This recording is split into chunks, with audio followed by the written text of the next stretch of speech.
নমস্কার মিত্ররা, আজকে লাউ শাক রান্না করার জন্য প্রথমে কড়াতে তেল দিয়ে তেলটা গরম হতে দিয়ে দেব। তেলটা গরম হলে এর মধ্যে কিছু রসুন কুচি দিয়ে দেব। রসুন কুচি যখন হালকা বাদামি হয়ে যাবে তখন এর মধ্যে আমরা কেটে এবং সুন্দর করে ধুয়ে রাখা লাউয়ের ডগাগুলো দিয়ে দেব।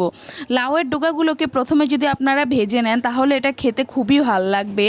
এর মধ্যে আমরা অ্যাড করব হলুদ গুঁড়ো এবং লবণ। লবণটা পরিমাণ মতো দিবেন, যে যতটা খান ঠিক ততটা পরিমাণই দিবেন।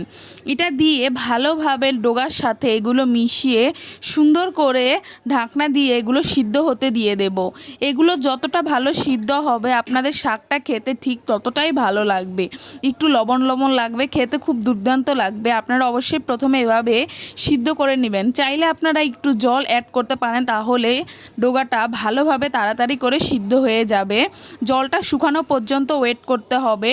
ঢাকনা দিয়ে দিয়ে আমি বারবার করে শুকিয়ে নিয়েছি। দেখুন জলটা একেবারে আমার শুকিয়ে গিয়েছে, তখন বুঝবেন আপনাদের ডোগাটা একেবারেই সিদ্ধ হয়ে এসেছে।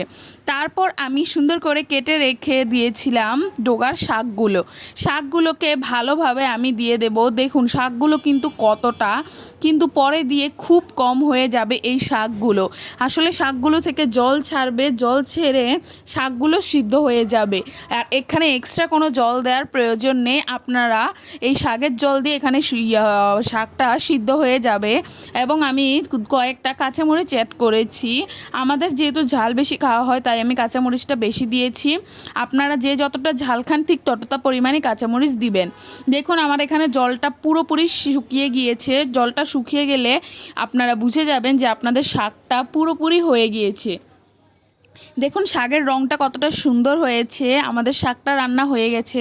আর আপনারা যদি আমাদের চ্যানেলে নতুন হন তাহলে অবশ্যই আমাদের চ্যানেলটি সাবস্ক্রাইব করবেন এবং আমাদের পাশে থাকবেন।